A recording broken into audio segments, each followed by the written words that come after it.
আল্লাহ তাআলা সত্যবাদিতা পছন্দ করেন। মিথ্যা থেকে দূরে থাকা, সত্যের উপরে টিকে থাকা, সততা, নিষ্ঠা, এগুলোকে আল্লাহ তাআলা এত পছন্দ করেন। এগুলোর কারণে আল্লাহ তাআলা জান্নাতে কিভাবে তাদেরকে জায়গা দিবেন, সিদ্দিকীনদের অন্তর্ভুক্ত করবেন, এ বিষয়ে বহু আয়াতে আল্লাহ তাআলা উল্লেখ করেছেন। সত্যবাদিতা, সততা।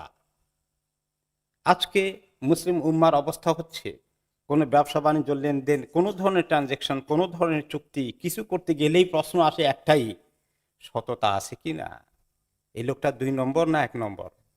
এই চিন্তা মাথার মধ্যে আছে। বিয়ে শাদীর প্রস্তাব থেকে শুরু করে যে কোনো কাজ কারবারে গেলেই এই প্রশ্নটাই আসবে। আর এই ফেল করার সংখ্যাটা তুলনামূলকভাবে কত বেশি, যার কারণে আমরা কোনো কারণেই কোনো জায়গায় কোনো আলাপ আলোচনা উঠলেই এই প্রশ্নটা মাথায় আসে, আসলে কি সততা আছে না ধোঁকার কোনো চিন্তা আছে। কত বড় একটা জিনিস, এবং এই জিনিস মানুষকে আল্লাহ তাআলার কত কাছে নিয়ে যাবে, সেটাই আজকে আমাদের বিষয় ইনশাআল্লাহ। তো আল্লাহ তাআলা আমাদেরকে নির্দেশ দিয়েছেন, হে ঈমানদারগণ, আল্লাহকে ভয় করো এবং তোমরা সত্যবাদীদের সঙ্গে থাকো। যারা ট্রুথফুল, যারা অনেস্ট, তাদের সঙ্গে চলো। কারণ তুমি যদি 2 নম্বর লোকের সঙ্গে উঠা বসা করো, তার সঙ্গে কাজ কারবার করো, তাহলে তুমি ওই লাইনের দিকে চলে যাবা। কালি সৎসঙ্গ এত দরকার। সৎসঙ্গ স্বর্গবাস, অসৎসঙ্গ সর্বনাশ। এই কোরআনের আয়াতেরই এক ধরনের বক্তব্য আমাদের ভাষায় এসেছে।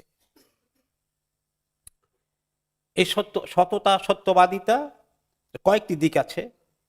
একটা হচ্ছে যে আল্লাহ তাআলার সঙ্গে আমাদের পিওর অনেস্ট সম্পর্ক, সত্যতার সম্পর্ক। আল্লাহর পরে ঈমান আমরা সত্যবাদিতার সঙ্গে এনেছি। আমরা যথেষ্ট গুরুত্ব দিয়েছি বিষয়টিকে, আন্তরিকভাবে নিয়েছি। এটা হলো আল্লাহর সঙ্গে আমাদের সম্পর্ক, কতটুকুন আন্তরিক, কতটুকুন ইখলাস আমাদের আছে। 2 নম্বর হচ্ছে মানুষের সঙ্গে যখন আমরা কোনো কাজ কারবার করি, কোনো কথাবার্তা বলি, ওয়াদা করি, কোনো ব্যবসা বাণিজ্য ট্রানজাকশন করি, তখন আমরা কতটুকুন সত্যবাদিতার উপরে টিকে থাকি, সততার উপরে টিকে থাকি, না সুযোগ পেলেই চান্স নিয়ে নেই ঠকানোর জন্য, উচ্ছেদ করার জন্য, প্রতারণা করার জন্য। আরটা হলো যে নিজের সঙ্গেই সততা। আমি জানি যে আমার ভিতরে কি আছে, আমি কতটুকুন এখলাস আছে না কতটুকুন আমার প্রদর্শন ইচ্ছা আছে, আমি নিজেও বুঝি। তো নিজেরটা নিজে এভাবে ঠিক রাখা, সিরিয়াসলি বুঝা, সততার উপরে, নিষ্ঠার উপরে টিকে থাকা, এই 3টি এরিয়া।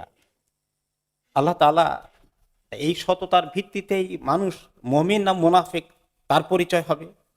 হাদিসে এসেছে যে মুনাফিকের পরিচয় কি, কথা বললে মিথ্যা বলে, ওয়াদা করলে খেলাফ করে, ঝগড়া করলে গালিগালাজ করে, ইত্যাদি। 3টা, কোনো জায়গায় 4টা এসেছে। তাহলে মুমিন আর মুনাফিকের পার্থক্যের মধ্যে একটা অন্যতম প্রমাণ হচ্ছে লোকটা সৎ কিনা। সৎ হলে মুমিন আর অসৎ হলে মুনাফিক। নাউজুবিল্লাহ। এইভাবে যে ব্যক্তি তার কথা, কাজে, সব জায়গায় সততার পরিচয় দেয়, সহজেই মিথ্যা কথা বলে না, মিথ্যার দিকে যায় না, আল্লাহ তাআলা তার নামটা লিখিয়ে ফেলেন সত্যবাদীদের লিস্টের মধ্যে। কিয়ামতের দিন উঠবে, তার লিস্ট আছে সত্যবাদীদের তালিকায়, তার নাম আছে। আর যে ব্যক্তি কথা সুযোগ পেলেই মিথ্যা বলে, মিথ্যা এত বলতে পারে, পানি খাওয়ার মতো সহজ মিথ্যা কথা বলা কিছু লোক আমাদের সমাজে আছে। এত কাঁচা কথা বলবে, এত সুন্দর স্টোরি বানাবে ব্যবসা আপনাকে ঢুকানোর জন্য, তারপরে আপনার 12টা কেমনে বাজাইতে পরে দেখা যাবে। এইরকম কায়দা করে যারা কথা বলে অভ্যস্ত হয়, মিথ্যা কথা বলছে, কথা দিয়ে ওয়াদা করে কোনো ওয়াদা ঠিক রাখে না, শেষ পর্যন্ত এদের পরিণতি কি হয়ে যায়, আল্লাহ তাআলার কাছে তাদের নাম হয়ে যায় মিথ্যাবাদীদের তালিকায়। তো কেউ যদি মরে যায়, তার নামটা আছে কোন তালিকায়? মিথ্যাবাদীদের তালিকায়। বলেন তার অবস্থা কিয়ামতের দিন কি হবে? এই জন্য আল্লাহ তাআলা বলেছেন কিয়ামতের দিন তিনি কি বলবেন আমাদেরকে, শোনো, আজকে হচ্ছে সত্যবাদীদের দিন। তাদের সত্যবাদিতা, সততা আজকে অনেক কাজে লাগবে। তাদের তাদের জন্য জান্নাত রয়েছে, যার নিচে দিয়ে নহরগুলো প্রবাহিত হচ্ছে, সেখানে তারা চিরদিন থাকবে। এবং আল্লাহ তাদের প্রতি অলরেডি খুশি হয়ে গেছেন, তারাও আল্লাহর প্রতি খুশি হয়ে যাবে। এটা শুধু সাহাবীদের জন্য নয়, এই আয়াতে আমাদের জমানার লোকদের কথা বলা হয়েছে। আমরা হতে পারি এদের অন্তর্ভুক্ত, আল্লাহ তাআলা আমাদেরকে তাদের অন্তর্ভুক্ত করুন। কিন্তু এই কোয়ালিটি, সততা, লাভ হোক ক্ষতি হোক, হক কথা বলবো, সত্য কথা বলবো। ব্যবসায় লস হয়ে যায়, হয়ে যাক, আমি মিথ্যা কথা বলবো না। মানুষকে ধোঁকা দেব না। তাহলে এই এত সুসংবাদ আমার জন্য অপেক্ষা করবে এবং তাদের নাম হয়ে যাবে সিদ্দিক। দেখেন, আমরা জানি আবু বকর সিদ্দিক রাদিয়াল্লাহু আনহু কোন লেভেলে আছেন। সিদ্দিক হতে পারলে যদি আপনি সত্য কথা সবসময় বলেন, সততার উপরে থাকেন, আপনি হলেন সিদ্দিক। এবং এই সিদ্দিকদের দারাজাত জান্নাতের মধ্যে, শুধু জান্নাত পাবে না, তারা শুধু জান্নাতেই যাবে না, তাদের অবস্থা হবে ইমিডিয়েটলি নবীদের পরেই, শহীদদের আগে তাদের জায়গা আল্লাহর কাছে। কত বড় শান সততা সত্যবাদিতার! হে উম্মত, যাদের জন্য এত সুসংবাদ দেওয়া হয়েছে, আজকে এই উম্মতের মধ্যে এত মিথ্যা কথা কেন, এত প্রতারণা কেন, এত ওয়াদা খেলাফ কেন? আল্লাহ তাআলা বলছেন সূরা মুহাম্মদের 21 নম্বর আয়াতে, তারা যদি সত্য কথা বলতো, সত্যতার উপরে থাকতো, কত না খায়ের কল্যাণ তাদের জন্য হতো। যে ব্যক্তি সত্য বলতে বলতে এভাবে সত্যবাদী হয়ে যায়, মিথ্যা বলতে বলতে আল্লাহর কাছে মিথ্যাবাদী হয়ে যায়, কত বড় ক্ষতিগ্রস্ত সেই মিথ্যাবাদী হয়ে যায়, আর কত বড় কামিয়াব হয়ে যায় সত্যবাদী। নবী করিম সাল্লাল্লাহু আলাইহি ওয়াসাল্লামের নাতি হাসান ইবনে আলী রাদিয়াল্লাহু তাআলা আনহু, উনি একটা হাদিস রিওয়ায়াত করেছেন। উনি বেশি হাদিস রিওয়ায়াত করেননি, কারণ ছোট্ট ছিলেন, কিন্তু তিনি বলেছেন যে আমি আমার নানা থেকে কয়েকটা কথা মুখস্থ করে রেখেছি একটা হাদিসের মধ্যে। সেটা কি? তিনি বলেছেন যে তোমার যদি কোনো কিছুতে সন্দেহ হয়, সেটা থেকে হাত গুটিয়ে নাও, সন্দেহজনক জিনিসকে ডিল করে না, সন্দেহ থেকে দূরে থাকো। আর তিনি বলেছেন সত্যবাদিতা হচ্ছে অন্তরের মধ্যে তৃপ্তি, অন্তরের মধ্যে শান্তি প্রশান্তি, এবং মিথ্যা হচ্ছে শোভা সন্দেহ দিকে মানুষকে নিয়ে যায়, বা শোভা সন্দেহ মানুষকে মিথ্যার দিকে নিয়ে যেতে পারে। ব্যবসা বাণিজ্যের কথা বলছিলাম, রাসূলুল্লাহ সাল্লাল্লাহু আলাইহি ওয়াসাল্লাম বলেছেন, যারা এই জাতীয় যে কোনো ব্যবসা বাণিজ্য থেকে শুরু করে যে কোনো যৌথ কোনো উদ্যোগ নেয় কোনো সময়, তারা যদি রাজি হয়ে যায় বেচা কেনার জন্য, অ্যাগ্রি করেছে, কিন্তু এখনো তারা ওই একই মিটিং এ আছে, কিন্তু একজনের মাইন্ড চেঞ্জ করলো, এটা জায়েজ আছে, শরীয়তে অ্যালাউ করেছে, যে এখন উঠে যায়নি মজলিস থেকে। আমি কথা দিয়েছি যে আমি এটা কিনলাম, এখনো মজলিসে আসি, টাকাও দিয়ে দিয়েছি, কিন্তু এখন মনে হলো আমার কাছে না, আমি এটা নেব না। তাহলে আমি পে করলেও আমার রাইট আছে শরীয়তে যে আমি এটা ফেরত দিয়ে দিই, আপনি আমাকে টাকা ফেরত দিয়ে দেন। এগুলো কি আমাদের সমাজে করবে লোকেরা? হ্যাঁ, টাকা নিয়ে নিছে, পকেটে ঢুকেছে, আবার দেবো তোমাকে ফেরত? এটা একটা শরীয়তের একটা প্রিন্সিপাল, অনেকের জানা নাই। আমরা মুসলিম, ব্যবসা বাণিজ্য করি, কিন্তু আমরা দুনিয়ার নিয়মে চলি ঠিকই, কিন্তু এই আল্লাহ তাআলার কি গাইডেন্স এখানে আছে ব্যবসা বাণিজ্যের মধ্যে খেয়াল করি না। যদি উঠে চলে যায়, তারপরে বলে যে আমি এটা ক্যান্সেল করতে চাই, তাহলে আর তা থাকলো না। কিন্তু ওই মিটিংয়ে থাকা অবস্থায়, মজলিসে থাকা অবস্থায় তার রাইট আছে উইথড্র করা। আর যদি দোষ ত্রুটি থাকে কোন মালের মধ্যে, তাহলে উঠে চলে গেলেও পরে এটা ক্যান্সেল করা অধিকার শরীয়ত দিয়েছে। কিন্তু দুনিয়ার নিয়মে একবার বেচা কেনা হয়েছে, আবার ফেরত নেব? কোন রকমের ধোকা দিয়ে যদি এত সুন্দর গাড়ি, আহা, খুব সুন্দর করে ধুয়ে মুছে রেখেছে, ভিতরে যে বিরাট ফল্ট আছে এটা কোন রকমই জানতে দেয়নি, বিক্রি করে দিয়েছে। তারপর দেখা গেল আহা রে, কি মুসিবত, কি ইঞ্জিন এত কষ্ট দিচ্ছে, আপনি জান যে আরেকটা ফেরত দেবো, নেবে? জীবনেও না। সেটা তার উদ্দেশ্য ছিল ধোকা দেওয়া। এই জন্য সালফে সালেহিনের একজন ছেলে আলু বিক্রি করতে যাচ্ছে বাজারে। তো আলু বিক্রি করবে, ধরেন গার্ডেনে বা খেতে আলু হয়েছে, তো আলুগুলোকে ধুয়ে নিচ্ছে ভালো করে ছেলে।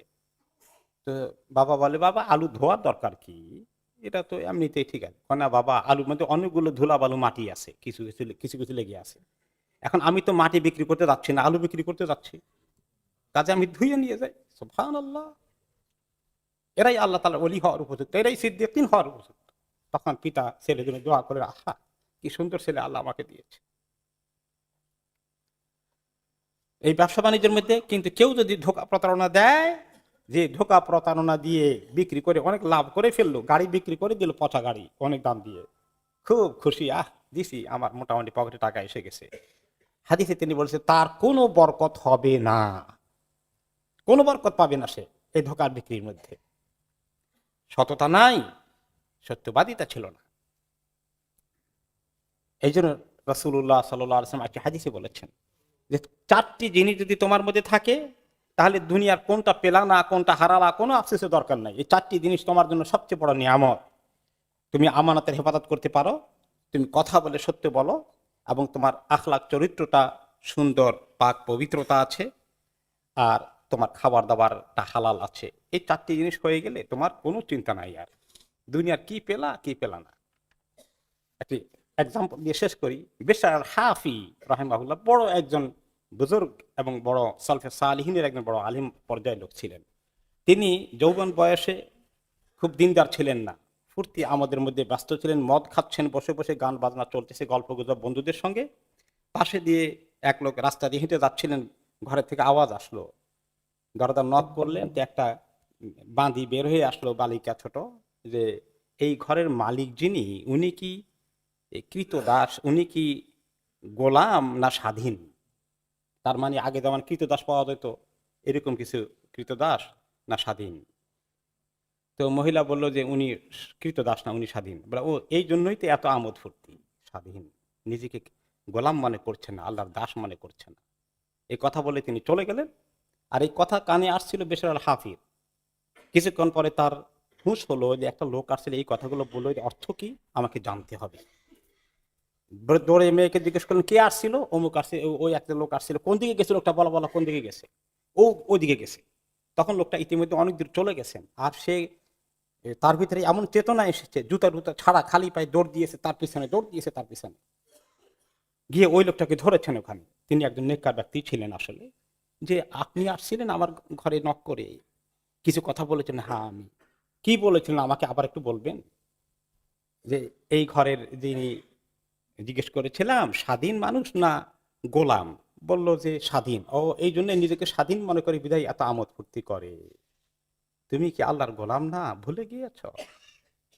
সেই কথা শোনার পরে তার ভিতরে সত্যবাদিতা, ইখলাস, সিদক এমন ভাবে কাজ করলো, তখন থেকেই তিনি এসব কিছু ফেলে দিয়ে আল্লাহর দিকে এমন ছুটলেন, আল্লাহর আবেদ হয়ে গেলেন। আর কোনোদিন জুতা পরেন না বাইরে যেতে। লোকেরা বলে যে জুতা পরেন না কোনো বাইরে যেতে, বলে যে আমাকে যে হালতে আল্লাহ কবুল করেছেন, খালি পায়ে দৌড় দিয়েছিলাম আল্লাহকে পাওয়ার জন্য, ওই লোককে ধরার জন্য, আমি এই খালি পা থেকে আর পায়ের মধ্যে জুতা ঢুকাবো না। এই ইখলাস, আল্লাহকে পাওয়ার এই আন্তরিক সদিচ্ছা, এই সততা তাকে আজকে বিশাল একজন আল্লাহর ওয়ালি হিসাবে আল্লাহর কাছে আশা করছি পৌঁছে দিয়েছেন। আসুন আমরা আল্লাহর সঙ্গে, বান্দাদের সঙ্গে, নিজেদের সঙ্গে এই সততা, এই সত্য কথা, সত্যবাদীদের উপর টিকে থাকি। আল্লাহ রাব্বুল আলামিন আমাদেরকে তৌফিক দান করুন।